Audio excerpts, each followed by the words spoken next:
Good morning সবাইকে। সবাই কেমন আছো?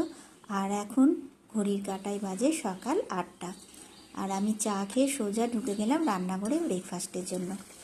আজকে করেছিলাম একটু পনিরের তরকারি আর রুটি। নিরামিষ করেই করেছিলাম, কাজু পোস্ত আর চালমগজ দিয়ে। আর আমি যখন খেতে বসলাম তখন রুটিগুলো একদম ঠান্ডা হয়ে গেছে। যাই হোক, সকালে ব্রেকফাস্টটা সেরে নিলাম, তারপরে আবারও রান্নাঘরের দিকে চলে এলাম দুপুরে রান্না করতে। একটু রেস্ট নিয়েছিলাম, আজকে খুব বৃষ্টি পড়ছে, সেই কারণে বাজারও পাঠাইনি আজকে। বললাম ঘরে যা আছে সেই দিয়েই চালিয়ে নেব, আর কালকের অনেকগুলো মাছ রাখা আছে। মামনের বাবা সকালে স্নান করে পুজোটা সেরে দিয়েছিল, প্রায় সেরেই দেয় আর কি। আমার অনেকটা কাজ হালকা হয়ে যায়। আজ বোধনের ঘট বসলো, সেই কারণে একটু দৌড়ে একটু চন্দনের ফোঁটা আর সিঁদুরের ফোঁটা দিয়ে দিলাম আর কি।